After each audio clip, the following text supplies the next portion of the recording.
The first crack in our marriage appeared on a humid summer night, one of those evenings when the air clings to your skin like guilt. Priya and I were hosting dinner for some friends, a mix of colleagues and neighbors. The night had started innocently enough. Clinking glasses, bursts of laughter, and the smell of her meticulously prepared bini wafting through the apartment. But there was something off about Priya. Not her usual life of the party self, but a sharper edge. Her laughter lingered a beat too long when Karen, her co-worker, cracked a joke. Her hand brushed his arm during a shared anecdote, the kind of gesture that screams intimacy. I told myself I was imagining things. After all, she was naturally expressive. But then came the champagne. "Ryan, grab that bottle, will you?" she called from the kitchen, her tone light but commanding. I reached into the fridge, but Karen was already there, his hand clasping the bottle before I could. "I've got it," he said with a grin that didn't reach his eyes. Priya appeared beside him, her fingers curling over his as they uncorked the bottle together. For a split second, their eyes met. It wasn't casual. It wasn't friendly. It was knowing. My stomach tightened. The rest of the evening passed in a blur of forced smiles and overcompensating jokes. Priya buzzed around the room like an untouchable queen bee, while Karen hovered close enough to be noticed, yet far enough to avoid suspicion. Except I noticed. I couldn't unsee it. After the last guest left, I leaned against the counter, arms crossed, watching Priya stack plates in silence. Her back was to me, her hair cascading down in waves she'd carefully styled for the night. "What's going on with you and Karen?" The words escaped before I could overthink them. She froze. The clink of porcelain against porcelain rang too loud in the empty kitchen. "What are you talking about?" Her voice was steady, but her hands trembled. "You know exactly what I'm talking about," I said, stepping closer. "The looks, the whispers, the energy. You're acting like what?" She spun around, her eyes flashing. "Like someone who's tired of being interrogated in her own home?" "No," I said slowly. "Like someone who's got something to hide." Her laugh was sharp and bitter. "You're being ridiculous, Ryan. Karen is a friend. Just because I'm not glued to your side all night doesn't mean I'm having an affair." The word hung between us like a detonated grenade. I stared at her, searching for a crack in her armor, something to confirm or deny what my gut already knew. But she met my gaze with defiance. "I'm going to bed," she said, brushing past me without another word. I didn't sleep. Instead, I sat at the dining table, replaying the night in my mind like a scratched record. The way her laugh had softened when Karen spoke. The flicker of guilt in her eyes when I questioned her. The way his hand had lingered on hers for just a second too long. By dawn, I wasn't sure if I was angrier at her for what I suspected, or at myself for doubting her. But the truth was out there, hiding in the cracks of our polished mirror. And I was going to find it. The morning after the dinner party, the silence between Priya and me felt unnatural, like an eerie calm before a storm. She moved around the house with mechanical precision, her usual vibrant energy dulled. I wanted to confront her again, to peel back the layers of her deflection and see what was really underneath. But I held back. It wasn't love that stopped me, though I still loved her. It was fear. Fear of what I might uncover. A week later, the second crack appeared. "Dinner at Ramesh and Neha's this Friday," Priya announced casually as we sat on the couch, each pretending to watch the same show. She handed me an invitation, gold lettering embossed on heavy cardstock. Formal attire. I raised an eyebrow. Didn't we just have dinner with them a couple of weeks ago? Her expression flickered, just for a moment. A small, imperceptible slip. "Oh, I went with Kavita. You were busy with work, remember?" I didn't remember. And Priya hated doing things without me. At least she used to. It was one of the reasons I fell for her. She was fiercely loyal, always wanting us to be seen as a team. Now, it felt like I was watching her from the other side of a glass wall. She was there, but unreachable. That Friday, we dressed up and arrived at Ramesh and Neha's house. The party was loud, vibrant, and filled with familiar faces. But as the night wore on, I realized how much I'd missed. "Ryan," Neha exclaimed when she saw me. Her hug was warm, but there was a strange edge to her tone. "So nice of you to join us this time." I froze. This time, Her smile faltered as she glanced toward Priya, who was deep in conversation across the room. Oh, Priya didn't mention? She came to our last dinner party with Karen. Karen. His name was like a punch to the gut. Must have slipped her mind, I said, forcing a smile that felt more like a grimace. Neha nodded quickly, as though trying to smooth over an invisible tension. Well, we're glad you're here now. Priya's always such a delight to have. I barely heard her. My gaze was locked on Priya, who stood on the patio with Karen. She tilted her head back, laughing at something he said. He leaned closer, the light from the outdoor lanterns catching the smirk on his face. The glass wall was gone. Now, it felt like they were on the other side of it, leaving me in the dark. When we got home, I couldn't hold it in any longer. Why didn't you tell me you went to Ramesh and Neha's with Karen? I asked, my voice calm but tight. She sighed, slipping off her heels. Ryan, are we really doing this again? Yes, because you keep giving me reasons to ask. She rolled her eyes. It wasn't just Karen. Kavita was there too. I told you. I'm her alibi, 4 things. Kavita, I repeated, my skepticism cutting through her excuse. Priya, do you even hear yourself? You're lying, and you're terrible at it. Her jaw clenched, but she didn't deny it. Instead, she turned the tables. You're so paranoid. Do you even trust me anymore? The question stung because I didn't have an answer. Not when I was ready to say out loud. No, I admitted finally, the word hanging heavy in the room. And that's not on me, Priya. That's on you. Her face hardened, but I caught the flash of something else. Guilt? Pain? I couldn't tell. She turned and walked away, slamming the bedroom door behind her. That night, as I lay on the couch, staring at the ceiling, my mind spun with 1,000 scenarios. Was I wrong? Had I let insecurity poison our marriage? Or was there something darker at play? Temptation is insidious, I thought. It starts small, harmless glances, casual touches, and spirals before anyone realizes the damage. But betrayal? That's deliberate. A choice made in full awareness of the consequences. I wasn't sure where Priya stood on that spectrum.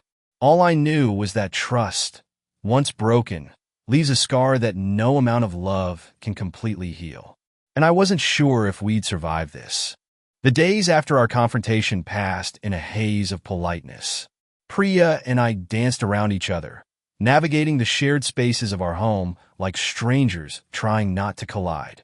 She smiled when she had to, laughed at jokes during dinner, but the warmth between us was gone, replaced by a brittle shell of civility. I couldn't tell if she was ashamed, defensive, or indifferent. And maybe that was the hardest part, not knowing where I stood in her mind anymore.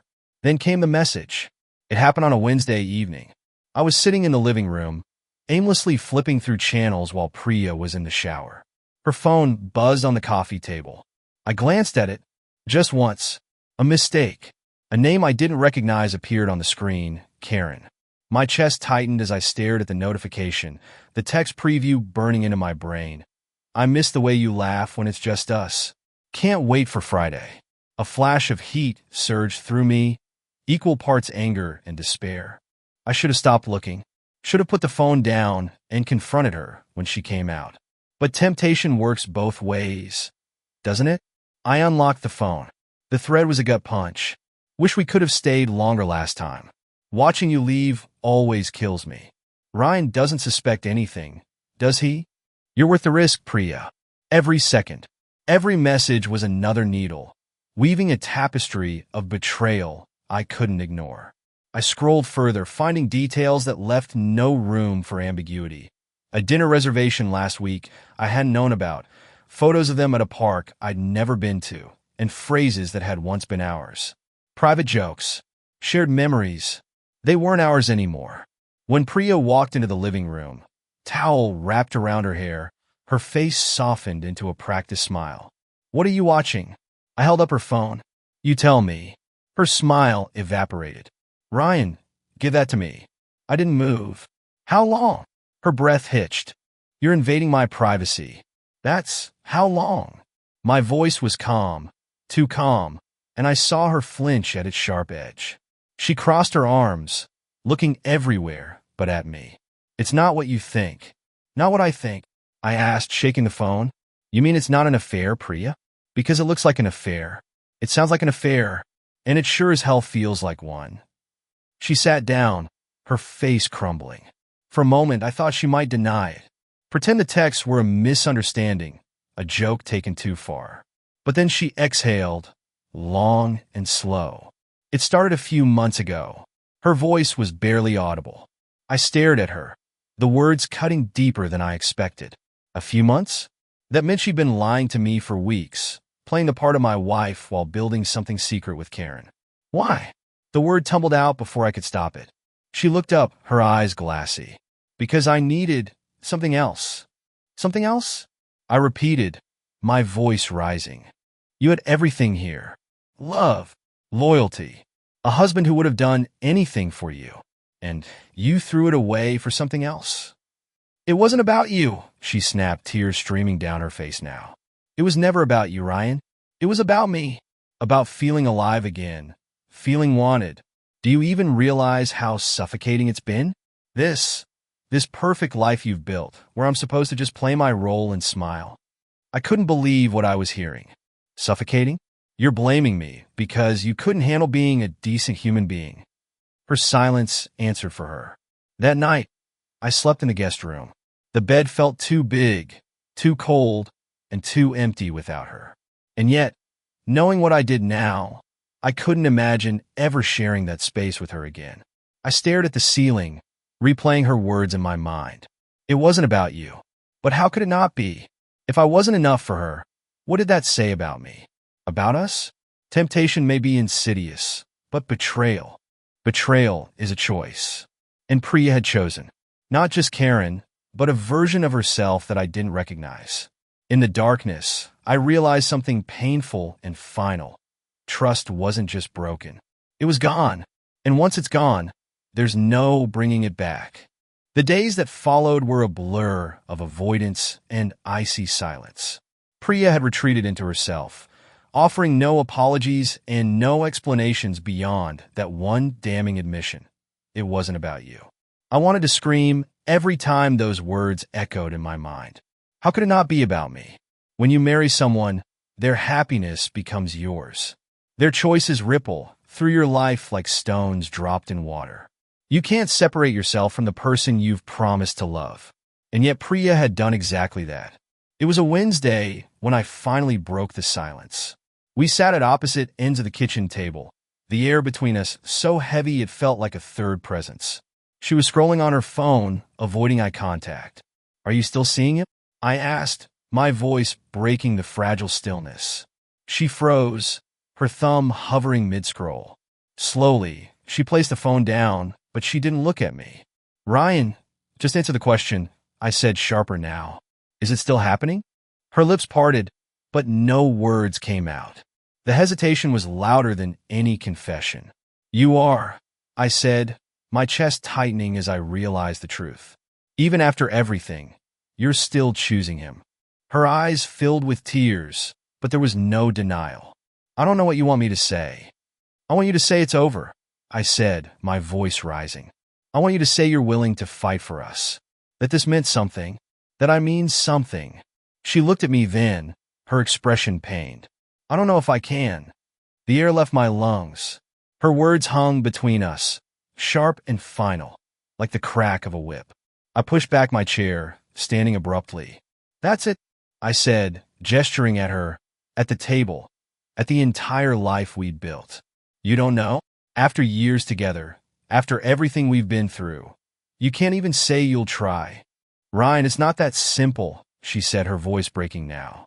You think I wanted this? I didn't plan for any of it to happen. Then why didn't you stop it? I snapped. Why didn't you tell me you were unhappy before you ran into his arms? Why didn't you give us a chance?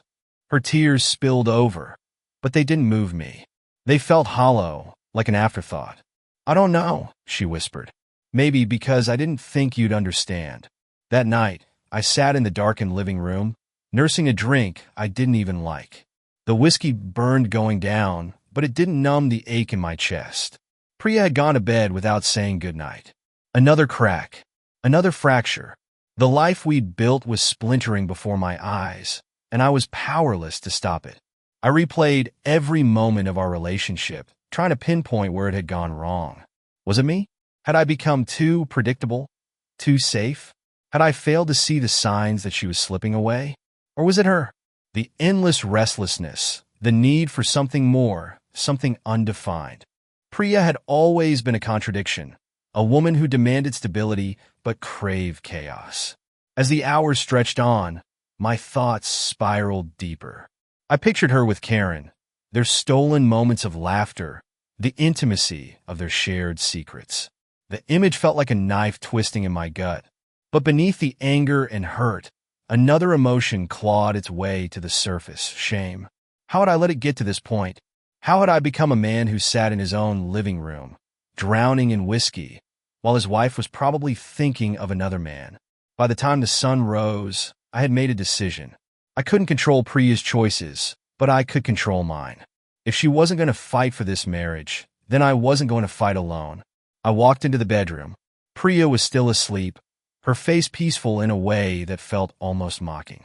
I stood there for a moment, looking at her, wondering how someone I loved so deeply could feel like a stranger. When she woke up, I'd be ready to lay it all on the line, to demand answers, to draw a line in the sand. Because if this was going to break, it was going to break completely. No more cracks, no more fractures, only truth, even if it destroyed us. The bedroom was quiet when Priya finally stirred, sunlight spilling across her face. For a fleeting moment, she looked serene, untouched by the chaos she'd brought into our lives. But as her eyes fluttered open and landed on me, sitting in the armchair near the bed, arms crossed, face set, her expression shifted. "What are you doing?" she asked groggily, pulling the blanket tighter around herself. "Waiting," I said simply. My voice was calm, but my heart was a storm. "Waiting for what?" she asked, sitting up now, her gaze wary. "For the truth, Priya." Her shoulders stiffened, and she looked away, fidgeting with the edge of the blanket. "I already told you everything," she said softly. "No," I said, leaning forward. "You told me pieces. Convenient pieces. You didn't tell me why you're still seeing him. You didn't tell me if you ever actually felt guilty. You didn't tell me what the hell you expect me to do with this, with us." Her lips parted, but no words came. "That's what I thought," I said bitterly. "You've been spinning in this web of half-truths and excuses, and I'm done. Either you tell me everything, right now, or I walk out that door, Priya. No more games. No more lies." The silence stretched between us like a tightrope. I could see the battle in her eyes, the war between defiance and despair. Finally, she exhaled and sat back, running a hand through her hair. "You want the truth?" she said, her voice trembling. "Fine, here it is." I braced myself. "I was lonely," she began. "And before you say anything, I know that sounds selfish. I know it doesn't justify what I did. But you need to understand, I've felt like a ghost in this marriage for years, Ryan. You're here. You're physically present. But you're not here with me." I blinked, caught off guard. "What are you talking about?" "I've always been here for you." She shook her head. "You're so focused on stability, on making everything perfect, that you forgot how to see me. The real me. Not the version of me that fits into your perfectly ordered world." I opened my mouth to argue, but she kept going. "And then Karen came along," she said, her voice breaking. "He saw the parts of me that I buried to keep our life running smoothly. The parts one didn't even realize I missed. He made me feel alive, Ryan, in a way I haven't felt in years." The words hit like a gut punch. "So what? I'm just boring now? Predictable? That's why you cheated." "It's not about you being boring," she said, her tears flowing freely now. "It's about me, about wanting to feel something different, something reckless. And I know it's wrong. I know I've hurt you, but I don't know how to fix it." Her confession hung in the air, raw and exposed. For a moment, I didn't speak. I couldn't. My chest felt hollow, as if she'd carved out a piece of me and left it bleeding on the floor. "When did we stop being enough for you?" I asked finally, my voice quieter now.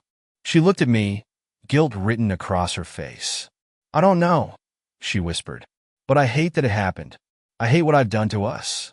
I stood, the weight of her words too much to bear sitting down. Do you even want to save this marriage, Priya? Or is that just another thing you're unsure about? She hesitated. Too long. Forget it, I said, turning toward the door. No, she cried, scrambling out of bed. She grabbed my arm, her grip desperate. Ryan, please. I don't want to fix this. I don't know how. Then you'd better figure it out, I said, pulling free from her grasp. Because I can't keep holding this together alone. Not anymore. That night, I slept on the couch again, though slept was a generous term for the restless tossing and turning I endured. Priya's confession played on a loop in my head, every word digging deeper into the wound. She claimed to hate what she'd done, but how could I trust that? How could I trust her when everything she'd said and done for months had been a lie? I wanted to believe we could survive this, that we could find a way back to each other. But deep down, I wondered if too much had been broken, and if some things were never meant to be repaired. The days blurred into each other. Every interaction with Priya felt like walking a tightrope, one misstep away from falling into an abyss. She'd promised to cut things off with Karen. But promises, I'd learned, were fragile things, easy to break, harder to believe. I couldn't let it go. Not yet. One evening, a week after her confession, she came home late. Her excuse was airtight. Work ran over. Kavita needed help with a presentation. Her voice was even, her demeanor calm, but her perfume lingered longer than it should have. The faint scent of something unfamiliar clung to her, unmistakable and damning. I said nothing. Instead, I nodded and went back to the book I wasn't reading. That night, I couldn't sleep. The walls of our home, once a sanctuary, now felt like a cage. Everywhere I turned, I saw the ghosts of us. The couch where we used to cuddle on movie nights. The kitchen where she'd surprise me with elaborate meals, laughing as she made a mess. The bedroom where her laughter used to fill the silence. Now, the couch was empty. The kitchen smelled of takeout.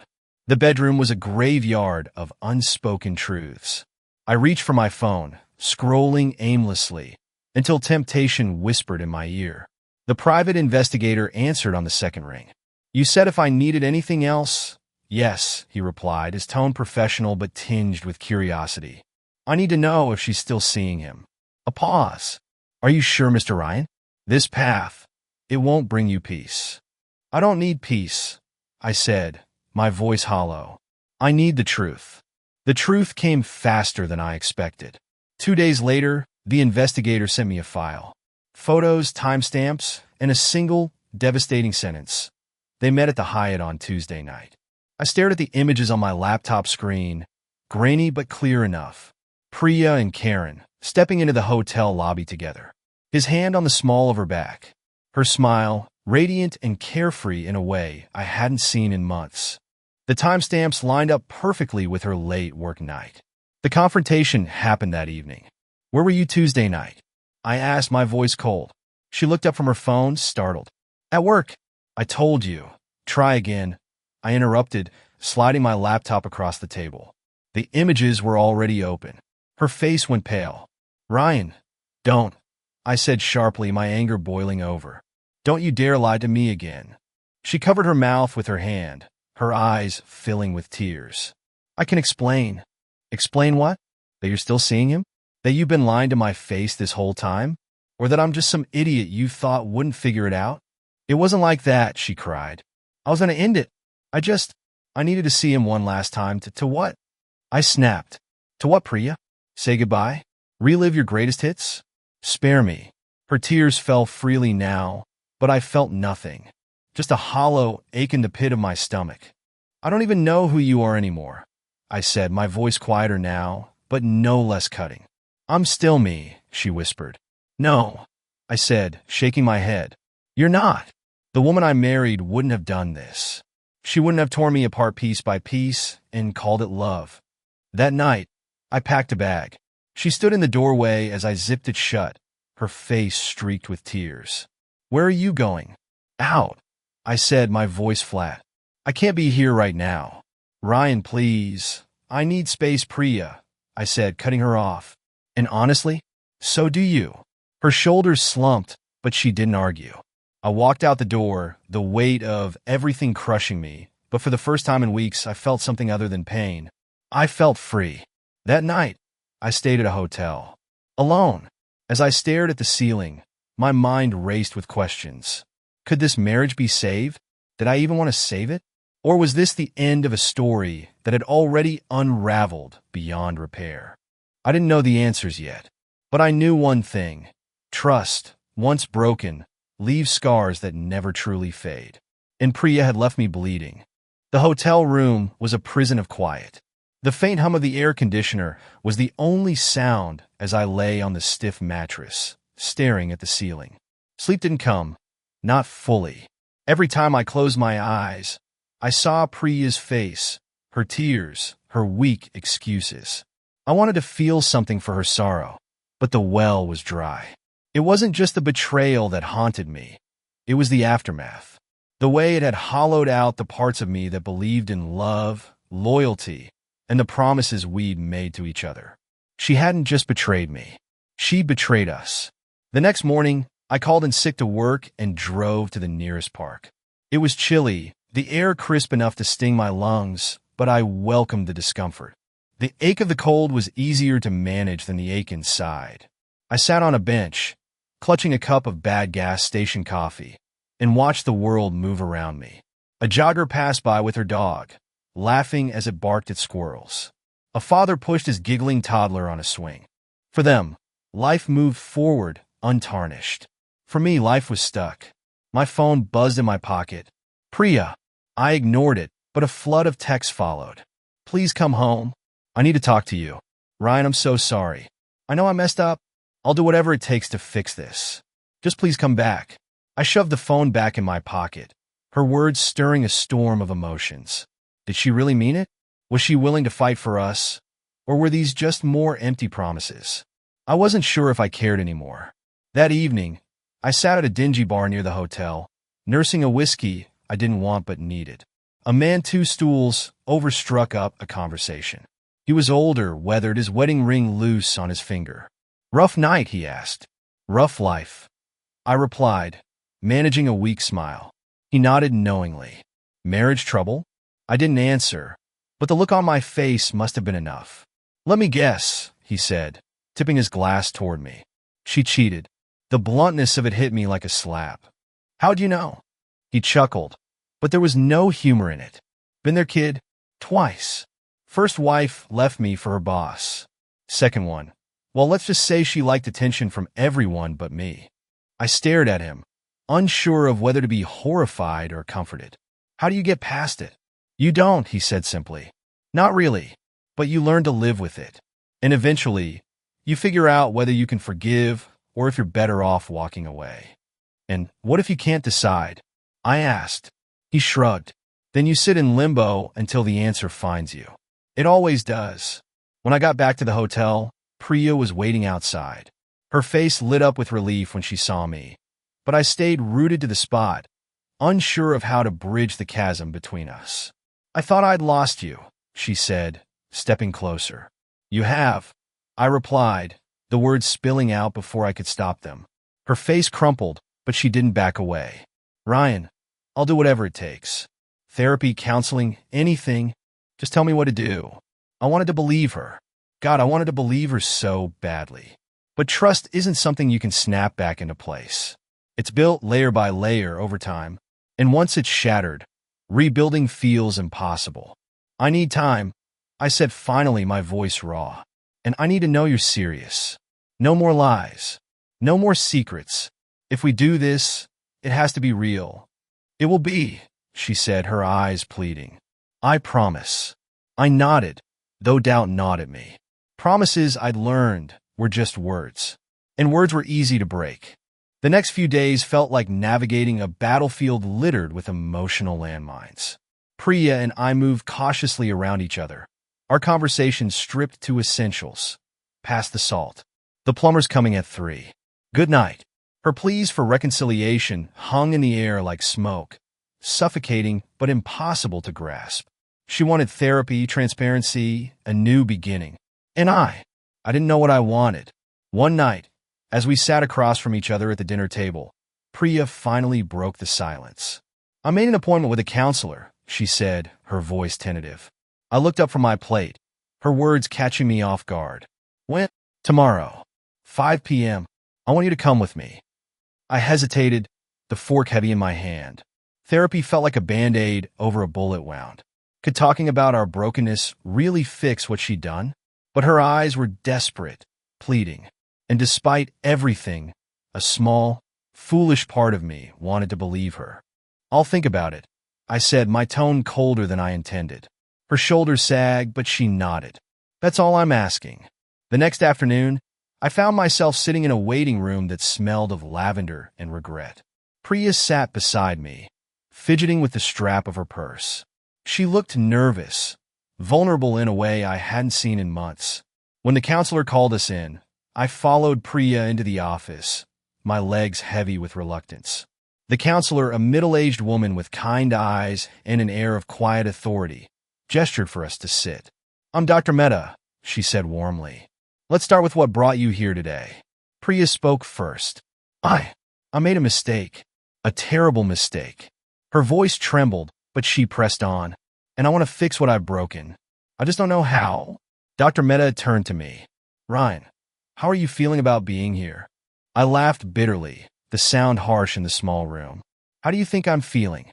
My wife cheated on me, lied to me, and now she wants to talk about it like that'll magically make everything okay." Priya flinched, but I didn't soften. Dr. Mehta nodded, unshaken by my outburst. "It's understandable to feel anger, Ryan. Betrayal cuts deeply. But healing starts with honesty from both of you." Honesty. The word felt foreign in this context.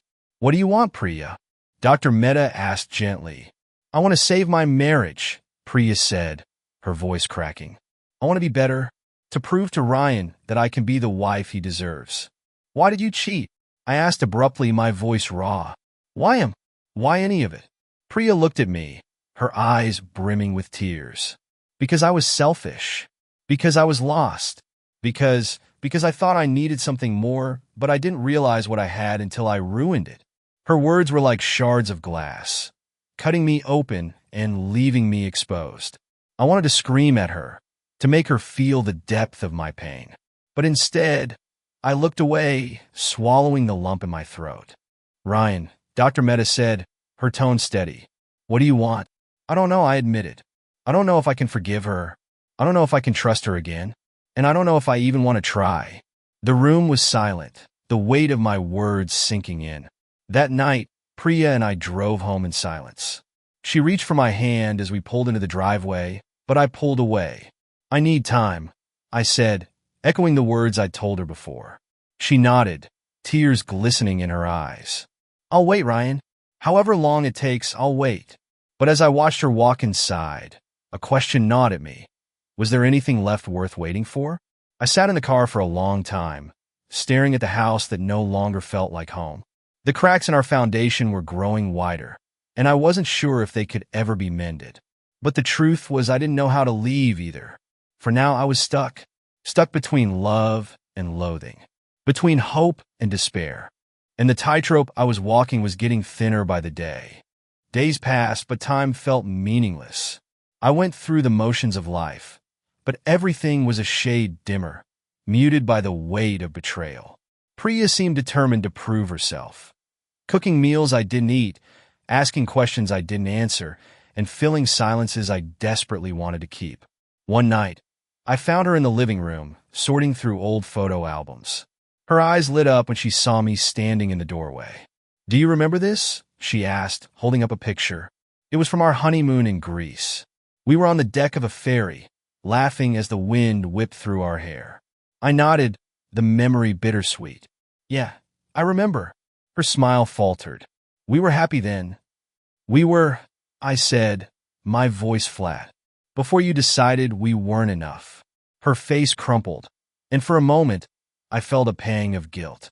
But it was quickly swallowed by the familiar anger that simmered beneath my surface. "I didn't want this, Ryan," she said, her voice trembling. "I didn't want to lose us." "You didn't lose us," I said coldly. "You threw us away." She looked down, her hands shaking as she closed the album. How do I fix this? She whispered. What can I do to make you see that I'm still here, that I still love you? I laughed bitterly. You don't get it, do you?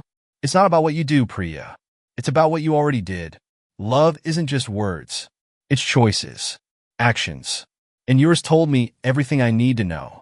Her tears flowed freely now, but I couldn't find it in me to comfort her.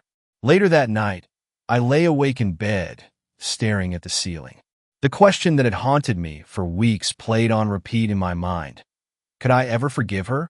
Forgiveness felt like a mountain I wasn't strong enough to climb. It wasn't just the affair. It was the lies, the manipulation, the way she'd made me doubt myself. And even now, when she claimed to want to rebuild, I couldn't tell if her efforts were for me or for the version of herself she wanted to see in the mirror. I turned over, facing the empty side of the bed where she used to sleep. We'd started sleeping in separate rooms, an unspoken agreement that suited us both. The distance felt safer. The next morning, Priya was waiting for me in the kitchen, holding 2 cups of coffee. I know you're still angry, she said quietly. And I know I have no right to ask this, but can we try one more counseling session? I stared at her, her face drawn and tired. For a moment, I saw a glimmer of the woman I'd fallen in love with. The woman who used to fight for us, not against us. I don't know what another session will change, I said honestly. Maybe nothing, she admitted. But I have to try. I have to believe that we can get through this. Her words stirred something in me, something small and fragile, but they're nonetheless. All right, I said finally. One more session. Her relief was palpable, but I held up a hand. Don't mistake this for forgiveness, Priya. I'm not there yet. I don't even know if I'll ever get there. She nodded, her eyes shining with unshed tears. I understand, but thank you. Thank you for giving us a chance. That evening, I sat alone in the living room, nursing a drink. I replayed her words in my mind, wondering if this was the start of something real or just another layer of false hope. I wanted to believe her. I wanted to believe in us. But the truth was I didn't know if I could. The line between love and resentment had never been thinner, and I wasn't sure which side I'd land on. The second counseling session began much like the first, Priya eager, me reluctant. Dr. Mehta sat between us like a referee, her kind eyes darting back and forth as we spoke. But this time something shifted. Priya, Dr. Mehta said, her voice measured. You've mentioned regret and wanting to rebuild. But Ryan needs more than words. What steps have you taken to prove your commitment to this marriage? Priya glanced at me nervously before responding. I've cut all ties with Karen. I blocked his number, deleted him from my social media, and told him it was over. And do you believe her, Ryan?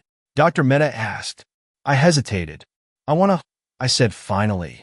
But it's hard to trust anything she says after all the lies. Priya's face fell, and I saw the hurt in her eyes. But I couldn't bring myself to comfort her. Trust isn't something you can demand, I continued. It's earned. And honestly, I don't know if there's enough time in the world for her to earn mine back.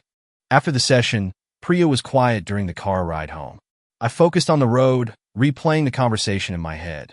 I'd spoken my truth, but instead of feeling lighter, I felt heavier, like I was carrying the weight of her guilt as well as my own pain. As we pulled into the driveway, Priya finally spoke. Do you really think there's no way back for us? I sighed, gripping the steering wheel tighter. I don't know, Priya. Every time I look at you, all I see is him. All I feel is what you took from me. Her voice broke. I'm trying, Ryan. I'm trying so hard. And maybe that's the problem, I said, my tone harsher than I intended. You're trying to fix something that might already be broken beyond repair. She looked at me, her face crumbling, but I couldn't stay. I stepped out of the car and walked into the house, leaving her alone in the driveway. That night, as I sat in the living room, the dam inside me finally broke. Anger, grief, confusion, it all poured out in a wave I couldn't stop. I grabbed the photo album she'd left on the coffee table and flipped through it, each picture a cruel reminder of the life we'd shared. The trips, the celebrations, the quiet moments of joy. It felt like looking at a story that belonged to someone else, a happier version of me who had no idea what was coming. And then I saw it. A photo tucked between 2 pages hidden from view. It wasn't from the album. It was a printed picture, slightly bent at the edges. Priya and Karen, sitting side by side at a restaurant, laughing like they didn't have a care in the world. My heart stopped. I stared at the photo, ball rising in my throat. This wasn't just a mistake. It wasn't just a lapse in judgment. This was a choice, a deliberate, calculated choice to let him into her life, into our life. I stormed upstairs, photo in hand. Priya was sitting on the edge of the bed, her head in her hands.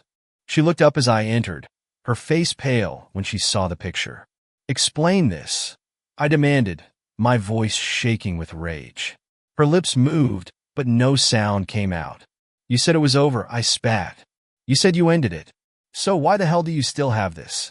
She started to cry, but her tears only fueled my anger. "I forgot it was there," she stammered. "Forgot?" I said, my voice rising. "You forgot about a photo of the man you cheated on me with? Do you even hear yourself?" She reached out, but I stepped back, holding the picture like it was a shield. "I can't do this anymore, Priya," I said, my voice breaking. "I've tried. God knows I've tried. But I can't keep pretending that I can forgive you, that I can move past this. I can't." Her sobs grew louder, but I turned and walked out, slamming the door behind me. That night, I booked another hotel room.